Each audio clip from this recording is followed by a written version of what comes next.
We are now on the record. This is the videotaped deposition of David E. Taylor, aka the Apostle. Today's date is February 10th, 2015. The time is now 10:41 a.m. My name is Nick Hauslander. I'm the video technician. This deposition is being taken at 2055 Orchard Lake Road, Sylvan Lake, Michigan, 48320, in the case of Deborah Ann Frazier versus Ricky Allen Frazier. Case number 2010-773-215-DM in the Oakland County Family Division. Could the attorneys please briefly identify themselves for the record? David, you want to? Sure. I'm Dave Potts. I represent the witness, Dave Taylor. And those are my only clients. Colleen Nordane appearing on behalf of Rick Frazier, who's to my left. Gregory Utima, also representing Rick Frazier. Could the court reporter please swear the witness? May I have you raise your right hand, sir? Do you solemnly swear or affirm to tell the truth, the whole truth, and nothing but the truth, so help you God? Yes. Thank you. I have a preliminary matter, if I just may make this statement. The court rendered an opinion in order regarding a motion dealing with a question of a privilege that was raised during the November 12th deposition. The court entered an order on January 28th requiring that the matter be held in the courthouse. Pursuant to agreement of counsel and pursuant to notice, the deposition is being held in plaintiff counsel's office, certainly with my permission and with my concurrence. But just so that the record is correct, this is an agreed upon relocation of the venue, and we've done this by consent. That is correct, although if we run into a problem, I reserve the right to have it relocated to the courthouse. You understand? You're in agreement with that? Yes. Okay. And that we've agreed that we are going to rather liberally just get this deposition done. And I understand that we're going to adhere to the opinion, which may be on a question-by-question basis when it comes to spiritual matters, but in a cooperative way, and if necessary, we'll seek the guidance of the court. Yes, it's my intention to try and live within the scope of the opinion. I read it. We've had an opportunity to discuss it. It's clear that the court's trying to give us some direction and guidance, but it may be that on a case-to-case basis we'll have to see where we go. But it's my intention to be more cooperative than less and to try to read it as expansively but as narrowly as I can. That makes a quandary, but I think we know each other well enough that we're not going to make a fight where we don't have to have one. Exactly.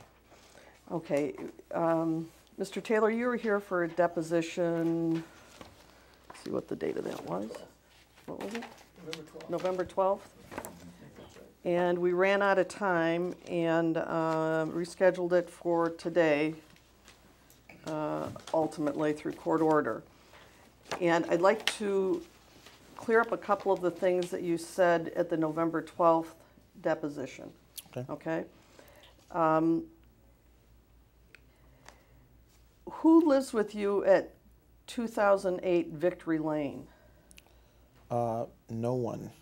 No one lives with you there? No, other than my son. Well, I mean, he counts. Okay, yeah. Whoever the human being is. Yes, my son.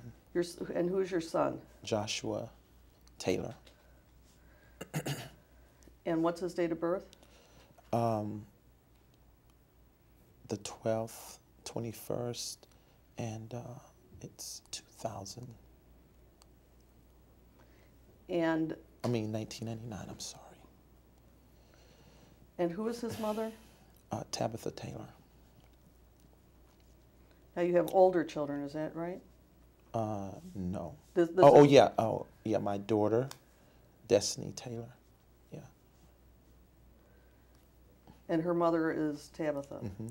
You have to answer yes or no. Yes. Mm-hmm. Okay, so you have full custody of Joshua?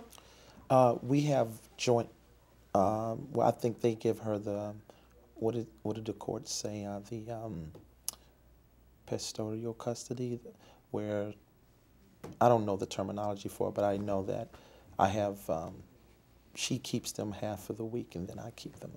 When you say them, who are you referring to? It's Joshua and Destiny. Is Destiny an adult?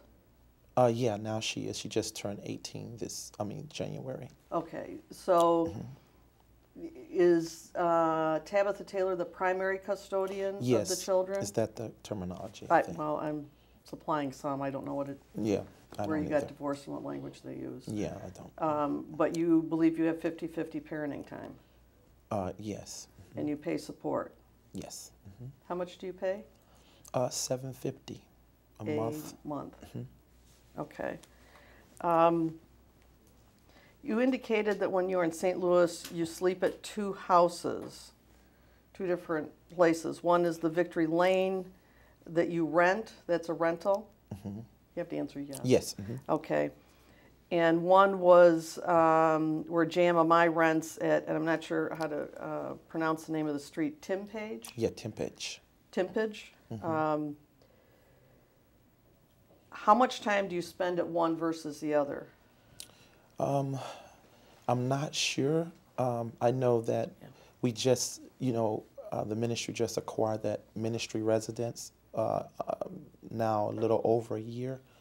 And so we were preparing things over there. So I spent more time this past little year of helping that. But the majority of my time usually is at the apartment, which is my main residence. That's my residence. So you're saying that the Timpage house, what do you call that within JMMI? How do you? A ministry residence, residential center. Okay, residential center? Yes. And what do you, and you purchase this? Yes. The ministry. The ministry. The Evening ministry. Right. The ministry. And you use that as a residential center? Yes. And so when you're saying you had to fix it up, what were you doing to it? Well, I mean, moving in and that kind of thing. Moving what in? Just possessions of the ministry, stuff like that. When you move in a new place, you take things in. But people sleep there? Not necessarily on a regular basis. If I have guests who may come out of town, they may come and I may take them over there for dinner or something like that. And may they sleep there also? Yes, they have been able to do that, but usually I have a hotel for them. And Debbie Frazier has slept there? No. Debbie Frazier has been there, hasn't she? Yes. With My you. whole staff has been there, yeah. It's a ministry center. You've had barbecues and pool parties at that house? Yes, for the ministry. For staff? Yeah, for staff. Do you consider Debbie Frazier staff? Yes, she has been on the staff in our ministry. What is her title? There is no title. We don't give titles to. She doesn't have any kind of reference to what her, what's her job description? She's basically a volunteer staff like most of the other people, and they help in any area where they can, where they are asked. So there's no title.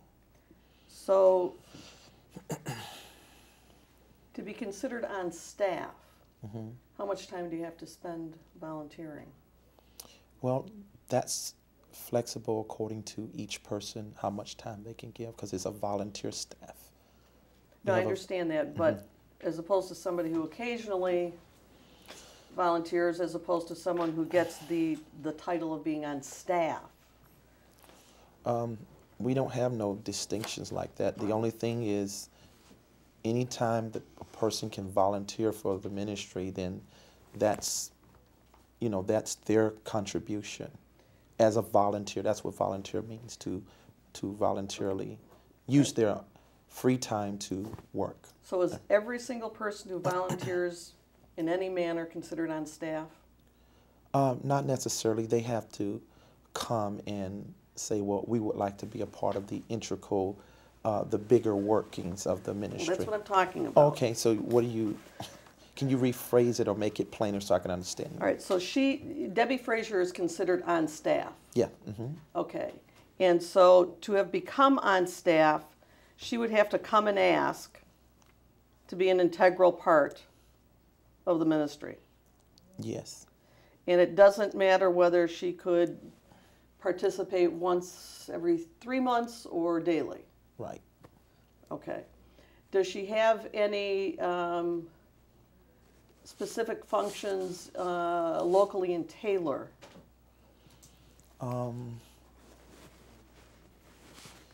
Well, anything that she's probably told to do, like the other volunteers that can be done through her, yes, that would be appropriate. So tell me some things Debbie does for the ministry. The only thing that I'm aware of that she does is more so ushering or, being hospitable to the people as they come into the doors. But she goes to the Taylor location almost daily. Yes. So what, that's you the, don't have, that's, let me just say, you don't have daily things where she would be ushering at that. No, of course not. So that would be more behind the scene work. All right, what is So the behind the scene work? I really can't tell you. I honestly don't know. You have no idea? No, because I have other staff who they are running that part of the ministry, and they give orders to whatever volunteers come in and tell them what they should do. Who's in charge of that? Michelle Brannon. Both in Michigan and in Yes. St. Louis? Yes. So how much time does Michelle spend in Michigan? Not that much. Most of it is in St. Louis. Our Michigan base is like a adjacent base, or you would call a remote location, that we are doing business out of too. But her main time is spent in St. Louis. So who is in Taylor on a daily or weekly basis directing Debbie Frazier with what work should be done? Like I say, Michelle Brannon is the one over that. She the one that gives the orders. I'm allowed to oversee that part of it as well. Even though she's not here? Right. She can call by phone from St. Louis and do that. And what kind of work happens at the Taylor location? What happens there? You've got an office there. Yes, Okay. offices. So what kind of work do you do there? Well, now, what are you saying, doing ministry time or behind the scene time? Well, what kind of work would Debbie Frazier be going there to do on a daily or weekly basis? Like I say, I think that would be better answered by the person that I have over it, because I'm not involved in all the intricate details of those things. You don't know what Debbie Frazier does there? No, I really don't. Other than I know I've seen her doing the services when she ushers and do things No, like that. I'm not really talking about services, because that's really what once Well, that's a the month. time that I see, because I'm basically in most of the time and out. All right. Can you give an estimate as to the number of times you have seen, or not ushering, but personally seen or interacted with Debbie Frazier? It's very rare. It's usually in passing, very sporadically in a service or something like that. Aside from an actual service, describe your contact with Debbie Frazier. Well, I really don't have any contact with her like that at all, other than if I pass and see her among all the staff and I say hello to all of them, and that's basically it. So you never minister to her? What do you mean, minister? Meet with her? No, of course not. No. Oh. Why do you say of course not? No, because you're saying, do I ever meet with her? Right. Like that? No, I don't. No. Well, for example, a minister, someone may come to a minister or a pastor, or someone they perceive to be a minister or pastor, with their troubles or concerns. Oh, ask for counsel? That's what you're saying? Is Right. that what you're referring to? Right. No, I don't. Actually, I have people set up to do that. Right. And who are those people? Michelle Brannon is really the key. Sounds like she does everything.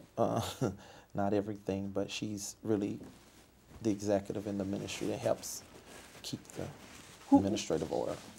Who else besides, you know, I said she does everything, and you kind of laughed and said, no, not everything. So who fills in what Michelle doesn't do? Well, I don't understand how to share this with you other than that I have one point person who administrates the staff or the volunteer group of people, and they give out the orders. And she has a staff conference call every Tuesday, and she gives out the orders that way. So, you know, it may look that it's difficult for her to do, but really with technology, it's simplified. So your right-hand person then is Michelle? Yes. All right, and besides Michelle, who is the next person that you rely on the most? Well, she's still mostly only one at this time. So you don't have any contact with any other staff to delegate responsibilities or jobs? Well, that was the point of making her the executive, to take on all that for me. So you don't have contact with other staff? Oh, it's not that I don't have contact. I don't think it's the kind of contact you were referring to. Well, differentiate then for me. Well, the kind of contact I think you're referring to is if I'm sitting with them, giving them orders like that, and I don't actually, because I'm so busy, honestly, and tired a lot of times. So this is why I hired Michelle to come in and to be the executive, and I trained her so she could talk What to are the other you, people. you said you're so busy, what are you so busy with?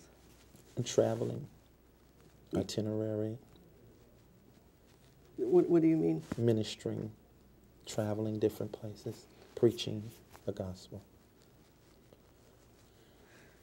Can you tell me places you traveled last year? Yeah, North Carolina, Virginia, California,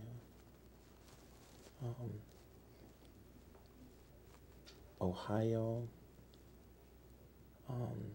Florida, West Palm Beach,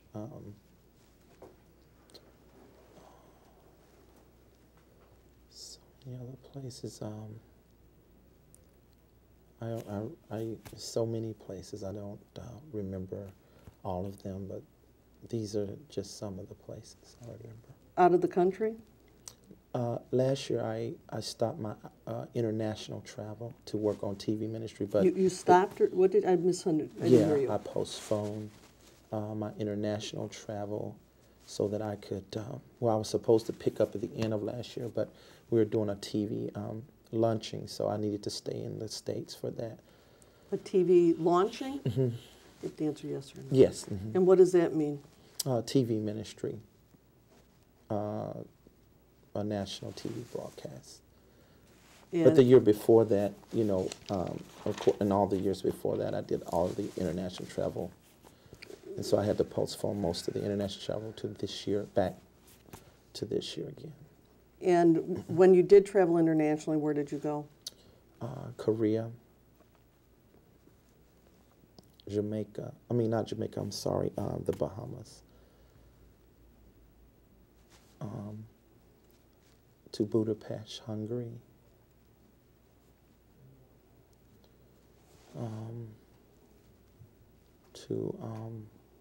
Those were, I think I spent the majority of my time in Korea last year, back and forth there. So So those when are the you, few. when you go there, do you take other people from GMMI? Yes. Mm-hmm. Who goes with you? Michelle goes. It depends on who I choose to go or who she would choose to go for.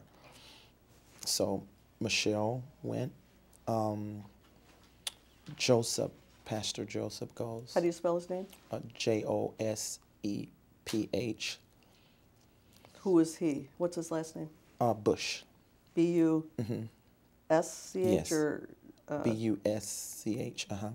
And then I allow other constituents beside this administrative group, like if they want to go on a ministry trip. And of course, Debbie went on one of those trips, and a few other people went. And which one did Debbie go on? Korea. And when there are these trips, who pays their way? Normally, our ministry take care of it, but that's for the administrative. But people who want to volunteer and go, they pay their own way. So Debbie paid her own way. I think so, yeah. So when you're in these stateside locations, do you rent or lease out a church to preach out of? No, I'm invited by leaders in different cities and countries. So who would be a leader in Korea that would invite you? It's a number. I was with the Presbyterian leaders there. I don't remember their names. And I was with Kim, Kim? Apostle Kim, How do you spell that? Kim. Who is that? She is a leader over there that's pioneered in Korea for a long time. What do you mean a And lived in leader? the States. Pardon me? A leader, a pastor, just pastor. She's a pastor over there. So when you go there, do they pay your way? Yes, well, I pay my own way to get over there, but they support the ministry. What does that mean, they support the ministry? They give finances or whatever else support that we need, the place to stay, hotels. So they pay for that? We actually pay for it ourselves, but they reimburse. Or they'll give a donation that will cover that expense for us. Would that be Chim? C-H-I-M, Kim? Yeah, Jenny Kim. Pardon me? Jenny Kim. No, C-H-I-M, Kim. Oh, okay. Chim Kim. Yeah, yeah. Is that who that is? I think, yeah. Is that how it is Well, spelled there? Yes. Okay, great. Then that would probably be it. Okay, so the Koreans donate to your ministry, you're saying? You have to answer it. Yes. All right, so when you're stateside, for example, in Florida or West Palm Beach, are you saying you're just a guest preacher? Yes. And is the goal to get donations? No, it's to preach the gospel, actually.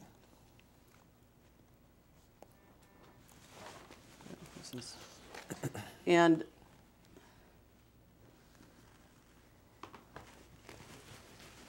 do you ask for donations there? Yes, we have before.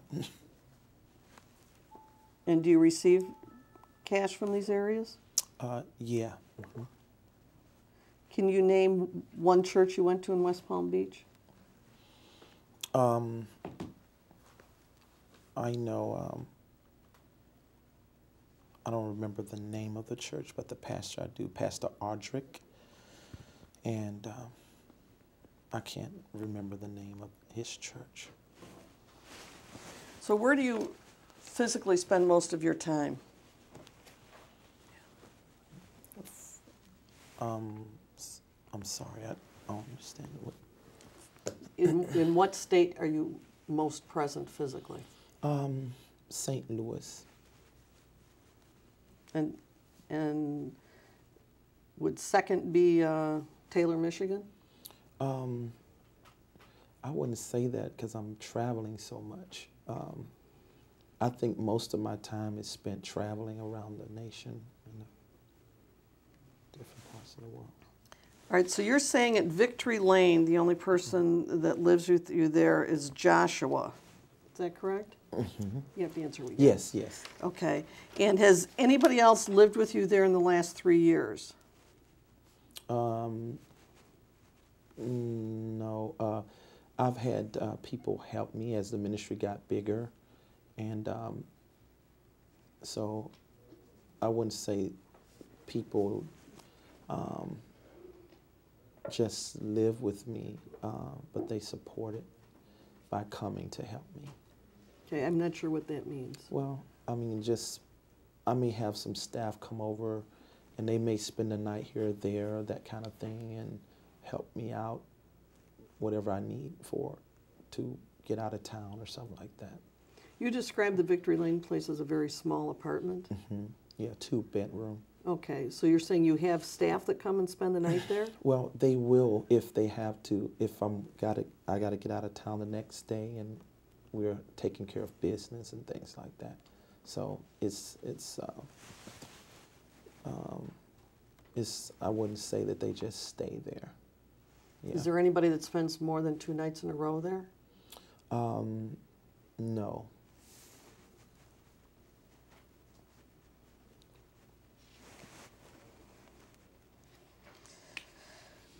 What is JMMI's relationship to the property at 11833 South Bandridge Road in St. Louis? Say that again, I'm sorry.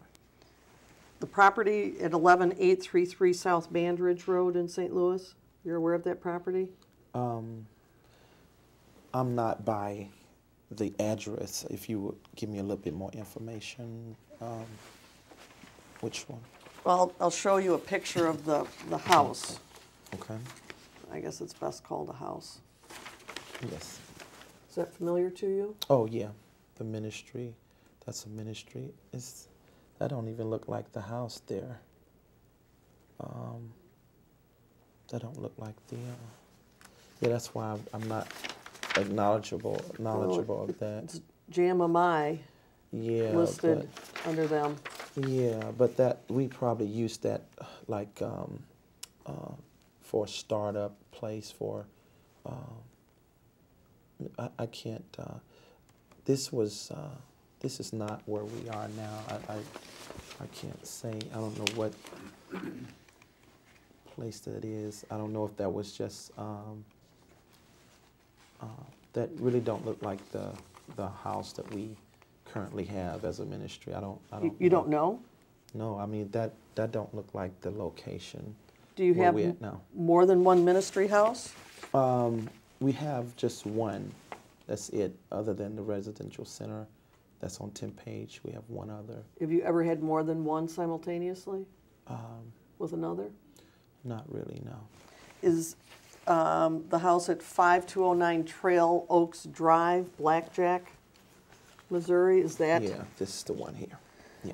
So are you saying that at some time you may have used the South Brandridge home, but you don't currently? Yeah, right. Maybe that's what happened, and that's why it looks like that. But that is not current. This is what I know that the ministry rents out in our own name.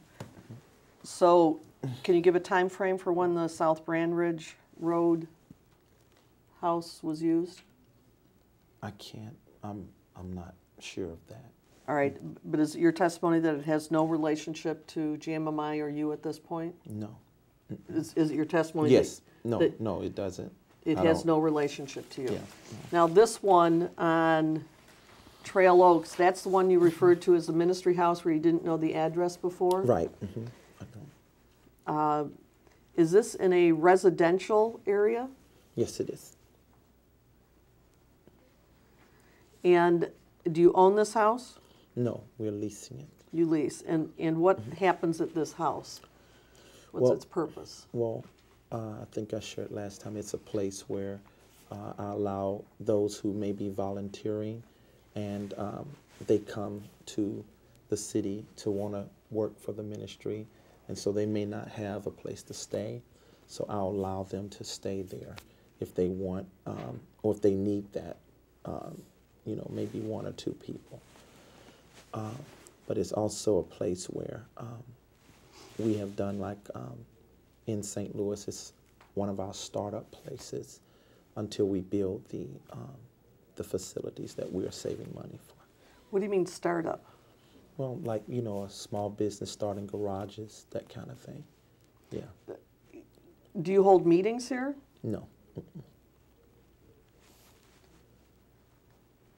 And this is in a residential, it looks almost like a subdivision kind of house. You have to answer yes or no. Yes. All right, and the subdivision allows you to run a ministry out of that house? Well, actually, we've talked with them, and it's not wrong that we are because we're not doing no kind of big operation. It's just like a startup business, like many American companies starting garages here in this So country. when Debbie Frazier goes to St. Louis, does she stay at this residence? Not that I know of. I'm not positive about that. I don't think there's room there for that. What do you mean there's not room? Room to stay there like that. I thought you said you allowed people to stay there. Yeah, I said, you know, if there's room, but I don't think there's room for nothing like that. Okay, so I'm what sure is she it may you- get a hotel when she's in town. I don't know, but it would be good if you could ask Michelle because she deals with that. So what is that place used for? What's the residential used for if people don't stay there? Well, I just shared what it's used for. That it's one of our startup locations to help the ministry save money as an overhead until we build what we're going to build there as the global headquarters. All right, so what happens at that residential house? People don't stay there. You said Debbie Frazier doesn't stay there. I thought it was for volunteers to stay. So what do people go to that house to do? Well, there are computers there that, you know, they just do minimum work tasks to organize the ministry or answer phones or stuff like that. It's a work center? I wouldn't call it a work center.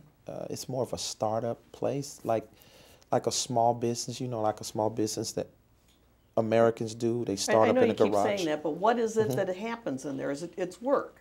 Yeah, Is that what you're saying? It's volunteer work. Yeah, you could say that. All right, so however it's you like wanna an frame- office. Almost, yeah, like a startup. It's the same thing of a small American company. Okay, I'm in a not garage. interested in small Well, I'm American just companies. telling Sir, you, yes. We have to not talk at the same time. Okay. I'm trying to figure out what the purpose of this location is. And Okay. is your testimony that this is an office where people go to work for JMMI? Yeah, I mean, the only way I'm trying to explain to you what it is. Do you understand what a small business is Sir, in America? that's not, Well, you I'm don't trying get, to answer your question. If you don't listen to what I'm saying, then you're not. this is not a you know, dialogue. I well, ask you questions and you respond. I'm Do the answering you. best you can to answer the question. If you don't understand the question, Yeah. but just, if you don't understand it, that's one thing. But Okay. you have to answer the question that's asked of you, Yes. just to the best of And your I'm ability. answering. The only way I know to explain to you what we're doing is like a small business out of Okay. a garage. So is it, That's an analogy. You can tell them. Do you answer the phones? Do you greet the greeters? yeah. Do you send out mail? Whatever Yeah, I you just do. said, yeah, I Is it an just said that. office? Do Yeah, there. I do. We do minimum office work or answer phones, and so it's an office? I guess if that's what you want to call it. I No, don't it's know. not what I want to call it. I'm Well, trying to that's get a not what handle we on it. call it, so I can't. What do you call it? I call it a startup place. Go to the startup place? Is that what you say? Yeah, no, I don't say that. I just call it a place where, you know, we don't have a name for it. We just know what we're doing with the place. All right, So, when you're talking about somebody being there, how do you refer to this location? what do you mean? Someone What do being you there? call it? Go to the office, go to, what do you say? What do you refer to this place as? Well, we surely don't call it an office. We call it a house. You know, go to the place. Go to the place? House. Yeah. But is there any activity that goes on at that house that is not, in essence, office work for the ministry? No, not that I know of. No. Okay, so it's an office where people are phone calling, doing mail, is that what you're saying? Yeah, some of that takes place. Yes. Okay, and what else takes place? That's it. That's all I know for that. Honestly. Have you been there? Yes. That's why I know what goes on. When Debbie Frazier goes to St. Louis to do work for the ministry, is that where she goes? She has been there. Yes. Where else would she go to do work for the ministry, other than this location? That's the only place I know she goes, from my understanding.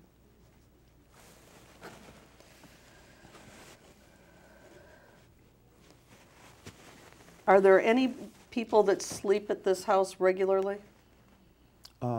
Yes, there are people who do sleep there. Who is that? Honestly, I don't know those. Know who does. You have this no idea time. who sleeps there? No. So, but you can ask Michelle. She should know those answers. Do you know how many sleep there? No.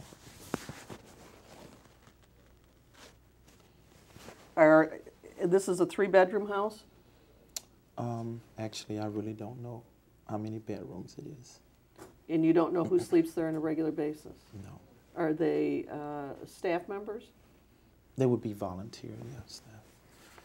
Someone who needs a place to stay. Does JMMI pay any of your auto expenses?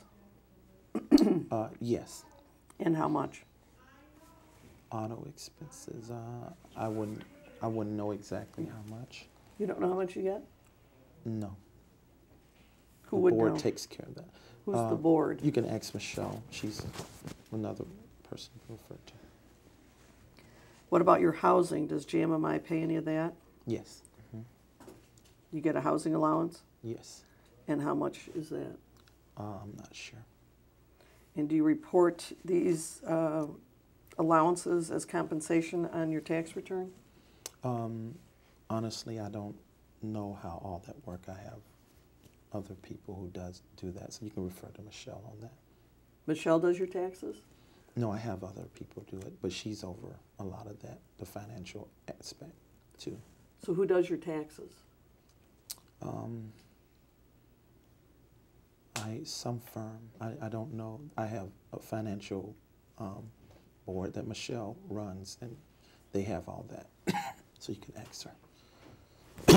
So does she handle your personal finances in addition to JMMI's finances? Yes, all of it.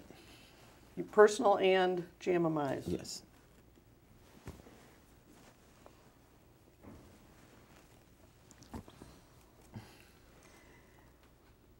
On the November 11th, 2014 JMMI balance sheet that you produced for your last deposition, it lists over $1 million as an asset labeled collectibles. You have to answer yes. Yes. And what are those?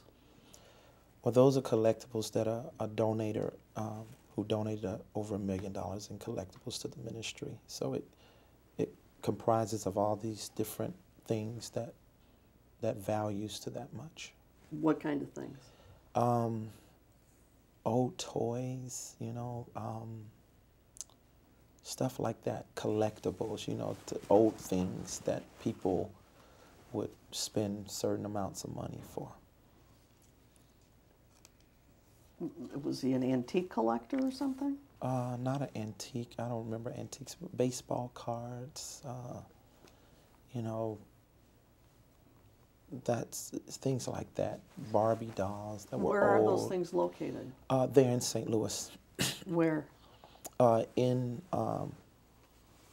thought they were in a storage place. They're in a storage place. And what's the plan for those?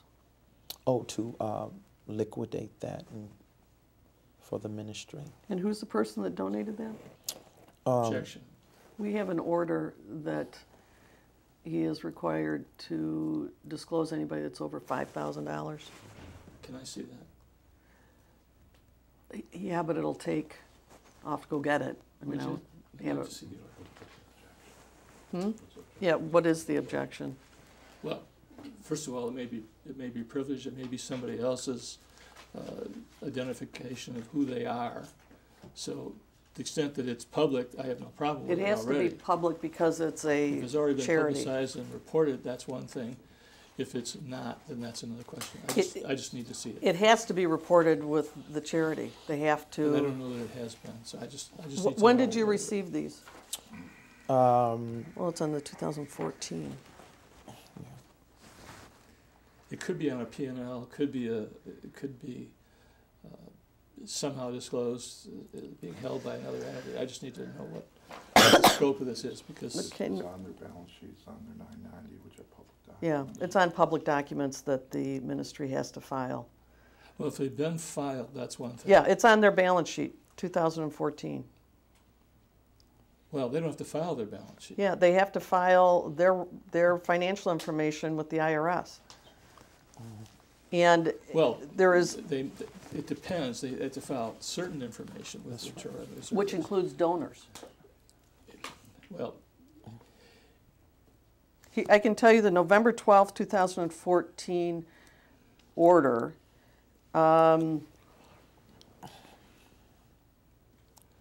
covers only individuals who donate less than $5,000. Well, if they're required to file. He's required to No, produce if, it. if the entity, no, that's not my Yeah. objection. My objection is if they are required, if the ministry is required to file any kind of form, state, federal, otherwise, then I have no objection. It is, they are. All right. Now I need to see the scope of the order so that it defines what has to be produced. Because Any- just It all just has to be because the court produced. decides it wants to order something to be produced doesn't mean that it's appropriate. And But I'll a make an court order objection. is a court order. Well, yeah, but It's a court order. it is And what it he is. has to disclose, or JMMI has to disclose who their donors are. So that's what I'm asking, who's the donor?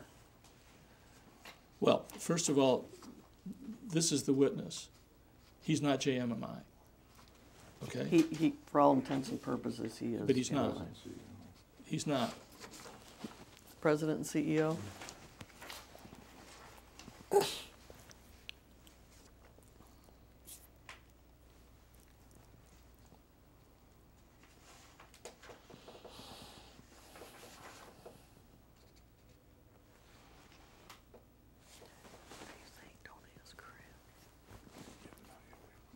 All through that?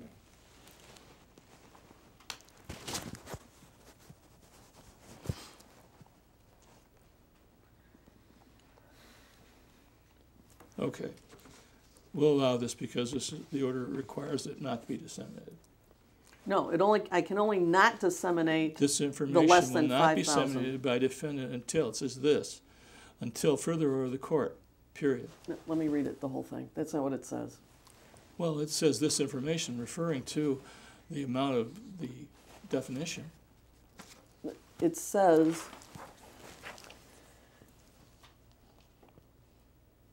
that the protective order shall be applicable to govern any and all information, I think is that obtained, received, or regarding individuals who donate less than 5. You still have to supply it, but it will not be disseminated. That was my only, point. only less than 5. That's my point. So if he's over 5, But it's it doesn't public say that. information. If it's public information, It is. well, I need to know that. I need to see that. It's the case. reported on the tax returns who their donors are if they're over 5. I can intervention. Yeah, The go ahead. IRS 990 requires charities. I over know what a 5,000. 990 is, and I don't represent the entity. That's my concern. I don't. Mr. Poling represents the entity. And to the extent that he has an objection on the 990. Is he representing the and- entity? I thought it was just Yeah. Michelle. No, he's representing the entity as well. Well, the order says that the only thing it protects are people that are under 5,000 because they don't have to be named. People that are over 5,000 get To the named. extent that they have been disclosed in a form filed federally, then I have no objection That's what to that. that's what happens if you do over 5. To the extent that they have done that. I have no objection if they've been previously required to be reported to the federal government, state agency, or any reporting agency. This protective order Well, such only as it is. refers to 5,000 and less donors. Right, Otherwise, I it's see not that. protected. Well, then the objection would only be to the extent that these have been previously disclosed and they're there, then I have no objection to him Well, answering the question if he knows the information. I don't know if he has filed 2014 returns, but he's going to have I to don't and disclose them. know that yet, but I know I believe you got 12 and 13. I don't know that 14 It's on is- their balance sheet, which will, I don't think that there's any privilege. I don't think that there's any legitimate objection to it. The order covers only people with less than 5 because they don't have to be named or given Here's what I statements. don't want to do. I don't want to go back and fight the war that apparently was or was not fought over disclosure of what I think are irrelevant information. But I'm not going to fight that. Okay. What I do want to make sure, though, is if you ask a question, that there's already been a disclosure, a public disclosure of a form, can be it can be a 990, it can be any kind of mandated requirement that he or the entity, not he, but the entity has to follow because of its charitable status. I think it's probably a not-for-profit corporation. It files under some sort of charitable designation as a And they have federal to list agency, them. and they have to file forms. If those are filed, then I have no objection to the question. No. Well, they're going to be if they haven't, so I Well, don't, if they haven't been, then they can't talk about something that will be that hasn't been done, hasn't been published. but there's no, They produced to us a balance sheet. They've No. disclosed this, they've produced that. yeah, I'm not, there isn't a basis for your objection. It's not privileged, it's not subject to a protective order. I understand you don't like it, but I don't see that it's not Well, I could make a answerable. relevancy objection, and I could let you take it. Then he's, right. Go ahead and object and let me take the answer. Will you let me know the continuing relevancy objection, form of the question objection, or do I have to make it every No, time you ask you a can, I question? assume they're ongoing. Assume they're ongoing? Yes. Okay. Then you can answer the question. Who's the person that donated the, Let me just form another response. He's not the entity, even though he's the officer of the entity. So the questions aren't posed to him in that capacity. He's not, the entity's not a party to these proceedings. It's not even a witness to these proceedings. okay. It's a separate entity. It's a not-for-profit corporation. It has legal status. It's a livelihood entity. He's an individual here, That's pursuant true. to subpoena. Who also is the CEO. But he's Of not JMMI. here in that capacity. We didn't differentiate what his capacity They was. should have, But because, it didn't. well, Nobody cared. I care. You may, but hasn't happened so far. Well, I'm carrying and making an objection that he's Okay. not the real party to be, he's the witness. He is a witness. The entity can be brought here, if it could be, or a deposition could be taken, or documents produced pursuant to something commonly referred to, like legis rogatory in Missouri. If you wanted to bring that entity before some sort of body to get orders and get information from them. If Mr. Poling were here, maybe he would or would not have an objection. But he's not the entity, even though he may be an officer of it. It has separate corporate identity. Okay, all I want to know is if he knows who this person is that gave $1 million in collectibles. You know, that's okay if it has been disclosed. Yeah. Who's, Give the name. Elsie Clark.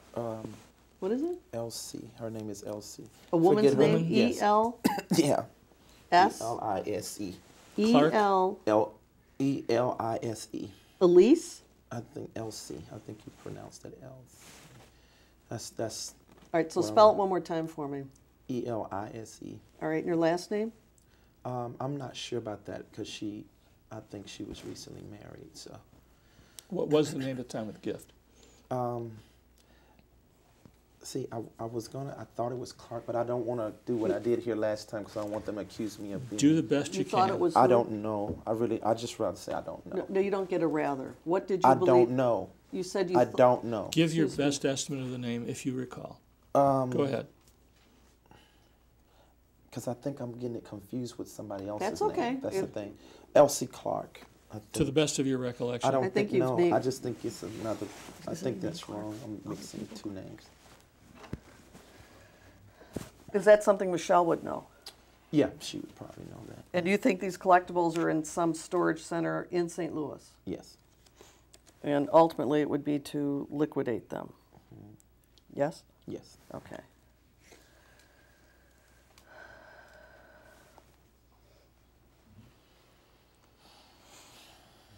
Have any of, is there any inventory of the collectibles? Yes, there should be inventory. And who would have that? Michelle would know that.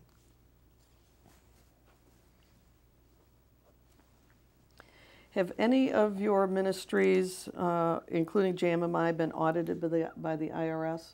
No. Investigated by the FBI? No. You or your ministries, that No. applies to. So neither you nor your ministries? No. Okay. And have you ever been arrested? No. Ever been charged criminally with any crime? No. Ever been indicted by a grand jury? No.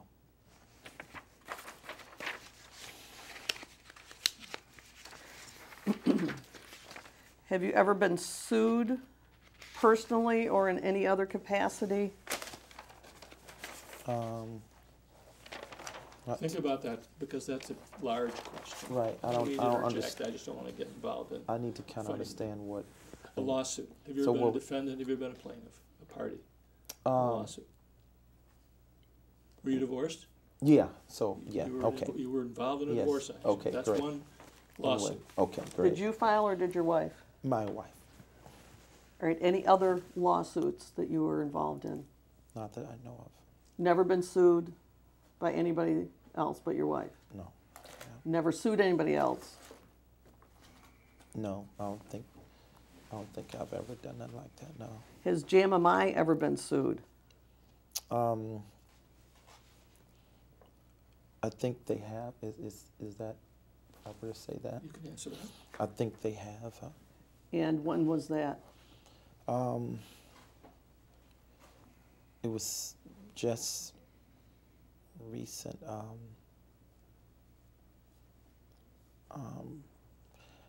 I think that's what you would call that. I don't know if that's what you call it. I don't know. But I know there's a man named Jim Patrick that used to be a part of the building, and he was falsifying things about the ministry owing him any money, and a lot of it was, from my knowledge, was thrown out. So I don't know if you call that a suit. Well, was that there was a just did lawsuit the filed last. I in guess. court? Yeah, I think we had to go to court. So that's probably what it is. All right, so was Jim Patrick the plaintiff? Yeah. And he was suing JMMI? I guess that's what you call it. Is that what Well, you? I don't you- know. No. I really don't know, honestly. Did you go to court? No, I didn't go to court. Did you hire a lawyer? Yes, our ministry, JMMI, did that. So. And did this occur in St. Louis? No, here in Michigan. In Michigan. Do you know what, was it downtown in Wayne County? Or the Taylor Court? I really don't have that information. I don't know. And what were the basic allegations that were made? Just that, he was owed so much money for so much equipment he said that was his or that he don't have, and it wasn't true. I'm sorry, he was owed money for equipment? Yeah, Not yeah. owed money for equipment, but he was trying to say equipment was his that wasn't his, which they found out to be not true what he was saying. So is that resolved and over with? I'm not sure. You probably have to ask Michelle. Not positive. So he was saying, in essence, he wanted return of office equipment from JMMI? No, I don't know all the details of it, so I can't speak on it. I was not involved in that What at kind all. of equipment would it be? I don't know. I don't have any. I really don't have any understanding of the total thing, because what he's trying to do is really sue the church before we got the building, that he was a part of. But Okay, because we wait, bought the back up. building, I guess he thought we had his equipment. So what building are you referring to that you bought? In Taylor, Michigan. What the building? ministry bought that. What building? On the 20320 Superior Road. So you own that building and you lease it to the church? Yes. And how much do you get in lease money? $3K. A month? Yeah. And you also run offices out of there? Yes.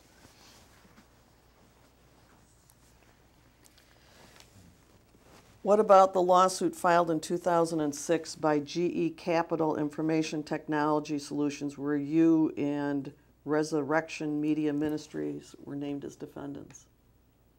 I can't remember everything that was about, but I do remember something like that, and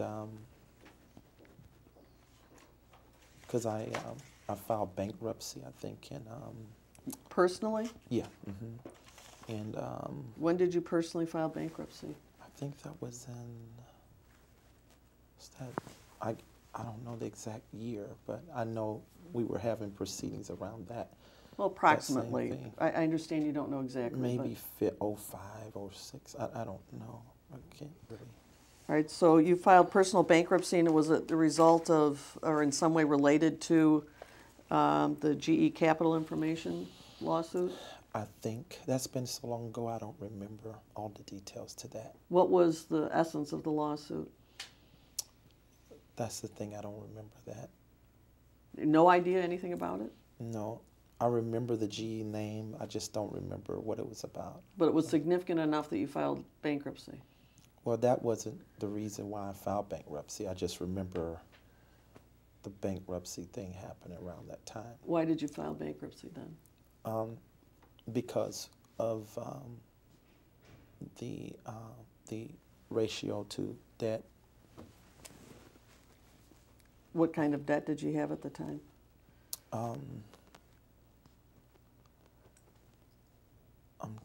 What debt did I have?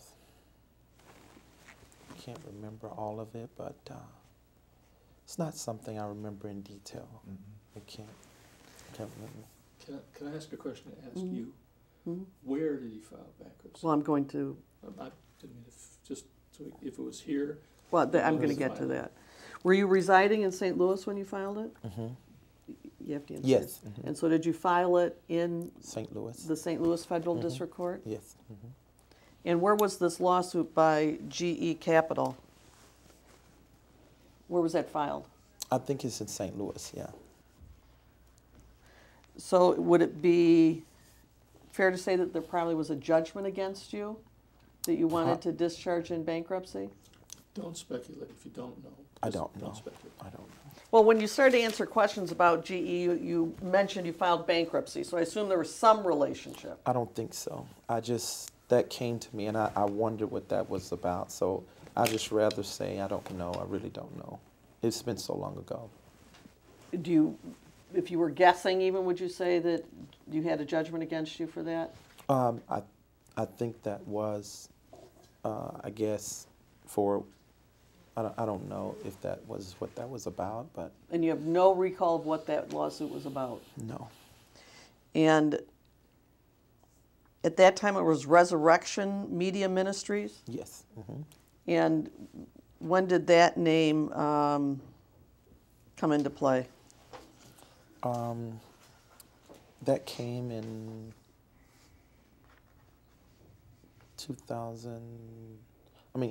1995.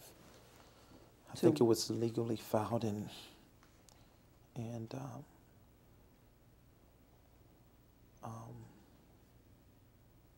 98 or maybe before 98. I'm not sure, but around 1994 to 98, around that time. And when did it end? I think 2007 or 6. And why? We just wanted to start a new name. Were there debts against this ministry? Yeah, there was some debts. What was your role in this Resurrection Media Ministries? I was the CEO. Yeah. Was Michelle involved in that one? No. Who else was on the board, Resurrection? I don't remember. It's been so long, honestly. So did you, in essence, just abandon that name and ministry? I don't know what you mean by abandon. No longer called yourself that? No longer participated under that label? Right. And you believe, that there were debts associated with that? Yeah, there was some. Was that part of your reasoning in changing the name? No, I don't think that was the reason, no. Who else was part of the decision to change the name from Resurrection to GMMI? No one but me. Just you? And so why did you do that? I wanted to start under a new name. Why? I just felt we needed to start under a new name. So there wasn't anybody else on the board but you? No, I'm sure there was a board, but I don't remember Okay. who they went. And was there anything in between Resurrection and Joshua Media Ministries? No. So you went from one directly to the other? That's a yes. Yes. Yes. What about the lawsuit filed by All Winners Investments with you and CompuCom IT Solutions that were named as defendants? Tell us about that one. I don't remember anything about that other than that being a company that my ex was involved in. When you say your ex, who are you referring to? Tabitha Taylor. So, But you were named as a defendant. probably, yeah, because that was a company she was in, or a company she was working with her business. And what's the time frame for that, Time frame? when this lawsuit was filed? I'm not sure. I think it's around '05. I think when real estate dropped, because that's what that was concerning, a real estate business or venture. What does All Winners refer to? I don't know. You don't know what the company is? No, that wasn't her company, I don't think. That was a company I said she was working with in real Okay. estate. And what was the name of her business? I don't know. Was it CompuCom? I'm not sure. Would Michelle know about this one? No. Was this in St. Louis? Yes. Was there a judgment against you and or your wife? Yeah, I think there was a judgment. So that may have also factored into your reasoning to file bankruptcy. Was it this judgment? I don't think that was the only thing. I'm not saying the only reason, Right. but one of the Maybe. factors. Mhm. You have to answer yes or no. Yes.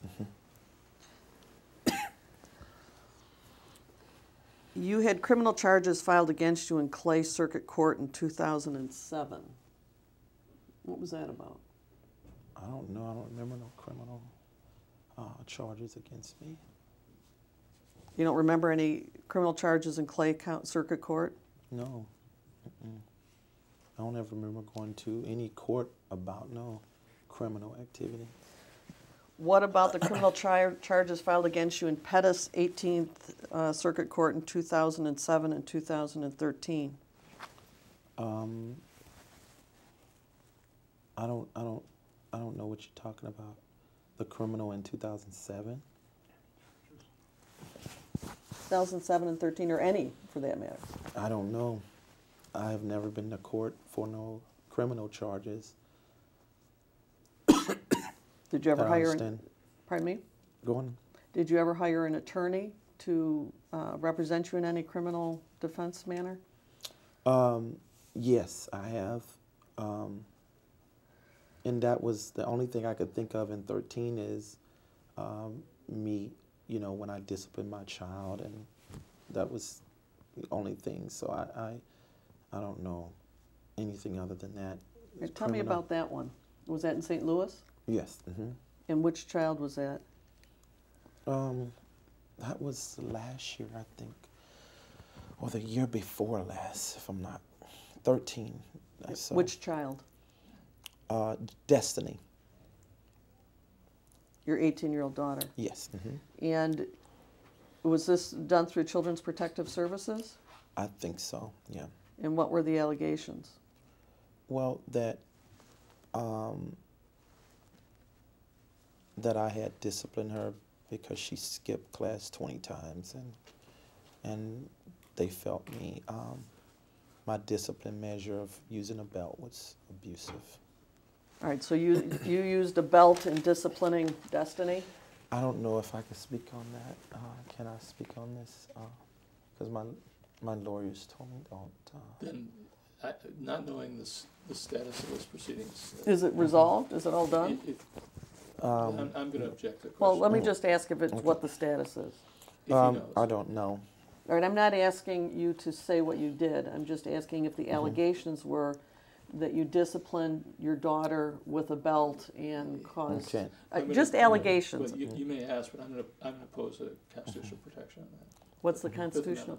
I'm not asking him to say what he did or didn't do. Anything that might lead to or otherwise might considered be incriminating, I think he's got a right to assert defense. I think he can tell me what the allegations are. That is not privileged, Fifth Amendment or otherwise. I think that it is, because if he doesn't know, he's speculating, and I'm going to assert Well, he's the not privilege. saying that. I don't know. I'm going to assert the privilege. It's absolute. Somebody wants to take it. I don't know. I don't know who the lawyer is. He doesn't seem to know the condition of the matter. So to avoid any kind of drift, and I think maybe you might be concerned about it as well. Well, is this, let me ask you, did this rise to the level of court intervention by the local court in St. Louis that does? Don't speculate if you don't know. I Please don't know. don't testify for him. Well, I don't know. I Did mean, you go I'm to not court sure. on it? What court? Any court. Did you ever go to any court about these allegations that you disciplined Destiny physically with a belt? So would family court be Yeah. known as? If you know. Yeah, family court. So yeah. you did go to family court? Yes? Yes. Mm-hmm. And what was the outcome of that? Is it done? Is it pending? I don't know. You have no idea. No, I don't know everything. Is that why Destiny doesn't live with you now? Yes.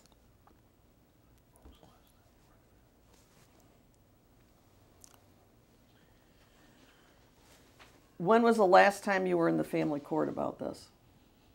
I can't remember exact date. It was It doesn't last have year to be the sometime. last. Last year sometime. Beginning, what season, just approximate?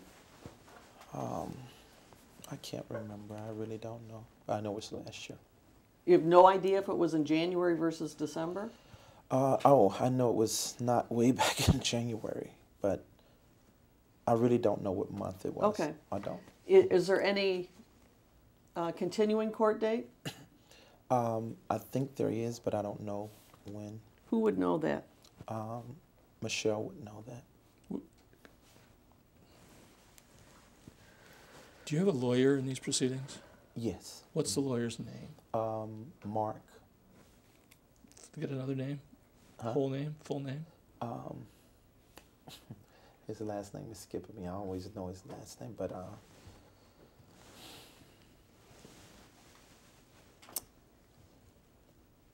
if you need me to, I can get that for you afterwards. Was he court appointed or did you retain him? I retain him. Mark. Did you retain him through JMMI or through your own personal checking account? It is an objection relevancy as to how he retained them. First of all, we have to need to know who this guy You is. can do relevancy, but I'm still Well, asking him. I don't know. First of all, his whole line of questioning is irrelevant. And I don't know why you're That's going this fine. way. Well, it certainly does matter when he has pronounced in his last deposition that Debbie Frazier's a fine mother. So the fact that he's that has involved. nothing to do with his sense of his Sure it does. history experience. Sure it I mean, does. it's an opinion. You Right. can challenge his opinion, but you don't have to. I think this whole line of questioning That is could be- really way out of line, frankly. Okay. And then we preserve it, and we'll see who reviews it. But I don't want to do that. I'm not trying to be obstructionist. know. I'm trying to protect his rights. And I think we ought to be very careful about not knowing what's going on in another jurisdiction when he doesn't know, and he's He got a seems to lawyer. know. Well, he doesn't know. He I doesn't think know. he knows. He's already said. It was alleged that he Well, there were disciplined her for skipping class with a belt. well, That's pretty straightforward. And then that ought to be enough. well, I'm not done. In April of 2014, you wrote a check for $3,000 and another one for $382 to the Marks Law Firm, Mark. which is a St. Louis law firm specializing in divorce cases. Okay. So is it his last name is Marks? Okay, yeah, that probably was Jonathan Marks. Yes, that's his name now. Good. Exactly. And you retained him. And JMMI wrote the check. I don't know. I really don't know. I can show it to you because it's part of the discovery. So why would JMMI be paying for your personal legal fees? I don't know. You don't know? I mean, you can ask Michelle. The financial board knows all the IRS laws and they know what could be done and not be done. So They know the, what did you say? the IRS laws. IRS laws? Is that what you said? Yeah, yeah. So Michelle knows the IRS laws? Well, we have a firm who knows all of that, but it'd be better to ask her because I don't What don't firm know. are you talking about? I don't know yet. A law firm or an accounting firm? Accounting firm. And you think the accounting firm, Well, in theory, they could reconcile the distribution and give it to him as I income. understand. Exactly, yeah, so I don't know how they're doing it, so I can't answer on that. I'm going to show you two checks Okay, made out to Mark's law firm and ask you if that is your signature on both of them. yes, of course. Okay, so you wrote the checks from an account that is Joshua Media Ministries Do it say that expense account. You can Do read it say? that right there. Yes, So you wrote the checks to Mark's law firm, signed the check from a JMMI expense account. yeah, I think I signed the checks, but like I say, Michelle would know better what these went for. You don't know what they went for? No, I mean, well, I see what they went for, but like I say, it would be better to ask her because I don't know. I have checks signed so they can deal with business or whatever, so I don't know how they're all allocating everything, so it'll be better to ask her on But you this. acknowledge that you signed this check to Mark Yes. from an expense account of JMMI. Yes.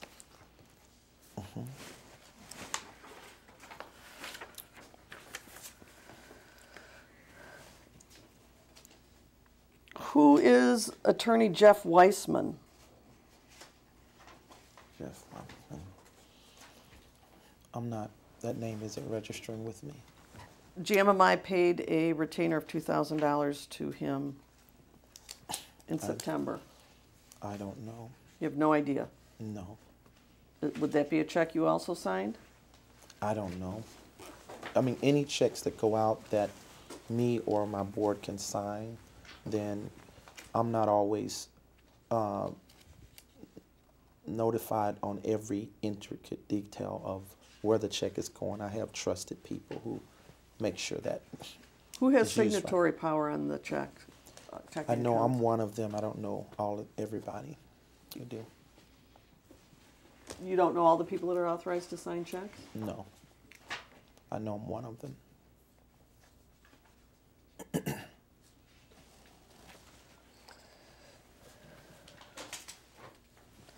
What is Miracles in America? It's the name of the crusades I do in the American country. Say that again? It's the name of the crusades that I do in the American country. In the American country? What does that mean? What American country? What we are on right now. You're talking about the United States? United States of America, yeah. So, Miracles in America is the crusade. Yes, the name of crusade. It's a title theme. Title theme?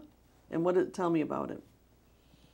Well, it's just a campaign I do to love sick people who are sick and pray for them. Sorry. Sure. Take a minute. Can I do this? Yes. It's Rich. Excuse me. Yeah, go Yeah, ahead. Ricky. We are Ricky. going off the record. Yes. 11:54 a.m. We're here. She's not going to have any problems tomorrow. Oh, yeah, she is. Why do you say that? My opinion? Yeah, can we go off? We are back on the record. It is 12:12 p.m. Ready? Yes. All right, we were talking about Miracles in America. So explain to me what that is. It's a ministry outreach of that minister to hurting people. What do you mean hurting people? Sick people, people on drugs, or any kind of form of hurt, emotional, mental, physical. So what does the ministry do? Pray for people, feed the poor. Where do you feed the poor? Well, we was doing it out of the building in Taylor up until last year. Till The beginning part of last year. till early 2014? Yeah, I think so, yeah. And why did it stop? It's just that we needed a new structure of people to run that part because the people who we had running it left and went to another place. So does Miracles in America, does that have separate banking account? Miracles in America? Right. I don't know. I don't understand. You don't understand? Well, I mean, I don't understand the question totally. Does Miracles in America have a separate banking account from JMMI? Not that I know of. I mean, you probably need to ask Michelle. She would know. So when you say it's a crusade, tell me what a crusade is. It's just a campaign. What does a campaign mean? Campaign is a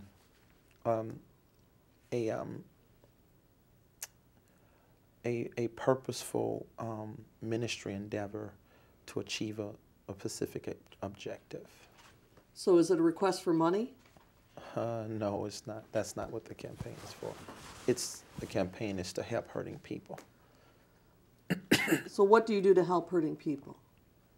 Well, we pray for the sick. When you say we, who are you talking about? Well, the whole organization. So do you ask for donations to help? Of course, yeah. Okay. Donations that's normal in a charity. So you ask for donations, and then you pray for these people that you think are hurting. No, that ain't how we do it. Okay, well tell me, I'm trying to figure this out. Well, I mean, our objective is to help hurting people, and in the process, you know, when most of that's finished, we give people our opportunity to donate to the ministry. You mean when it's... Like every other ministry does in church. Okay, but what do you mean when it's finished? Well, I don't understand this, so you're going to have to explain it. You say when it's finished, then we give them an opportunity to donate. Yeah, when we finish helping them or whatever, we give people opportunity to give and donate it to the ministry. So are you talking about at a specific gathering, for example, at the Taylor? You have to answer yes or no. Yes, That what you call people up who need to be helped? Is that what you're talking about? I don't know if it's just calling people up who need to be helped. Only we have asked people to come if they have prayer needs to come up, but that ain't normally just the way we flow in that. But well, tell me what you do in Miracles in America that's different from your normal ministry.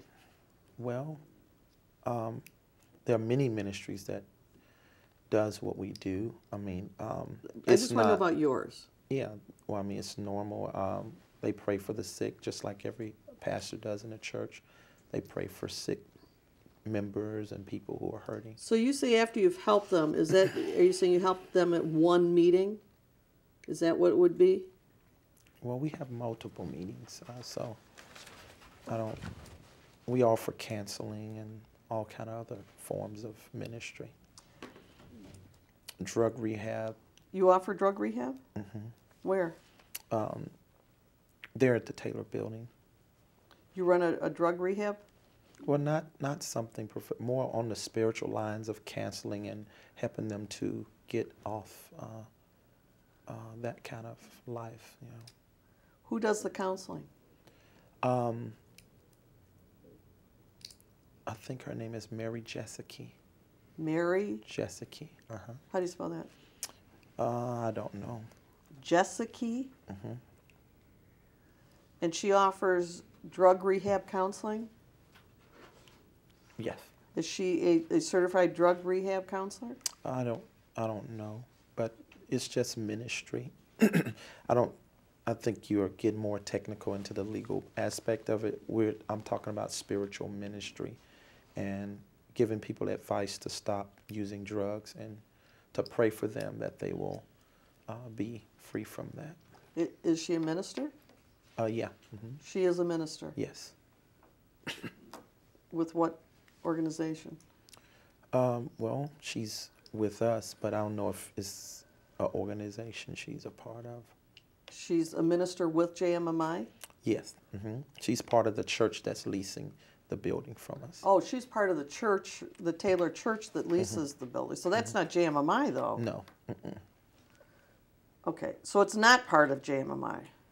Well, This is something that is done independently through the people that lease the building from you in Taylor. No, this is JMMI that has put that in place, and I let ministers from that church be a part of it. So do you pay for that? I'm sorry, what do you mean? What do you mean you've put it in place? Do you pay for it in some fashion? I don't understand what you're asking. That don't make sense. Well, I mean, it costs money to run these things. So who's... Of course, I mean, JMMI pays for the overhead of, whatever happens in that building, so. Don't they lease it from you? Don't they pay lease you? it. Yeah, but not normally, it's sporadically. What do you mean not normally? Well, I don't make them stick to that. If there are things that the church need, I'll waive that fee, so. So you have the ability to waive fees of the Taylor Church that leases from you? Yeah, of course, yeah. What's the name of that church? Kingdom Family Church. So that's not run by JMMI. Actually, no, it's a separate entity. It's run by KFC. What's KFC? Kingdom Family Church. Okay, so Acronym. they are separate unto themselves. Yes, they are just a part of the movement, I don't know.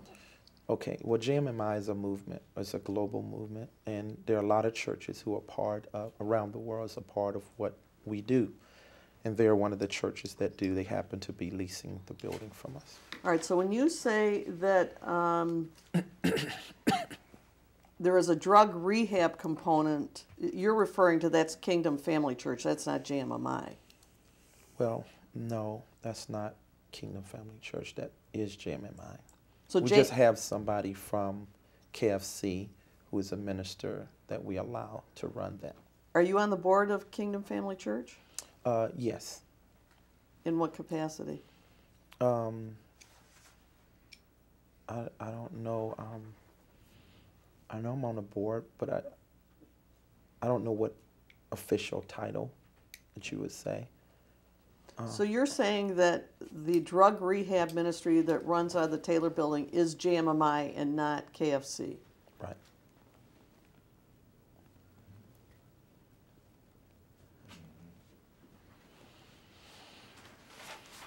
Is Debbie Frazier participate in that? Not that I know of. She's not working with the drug rehab part. Not that I know of.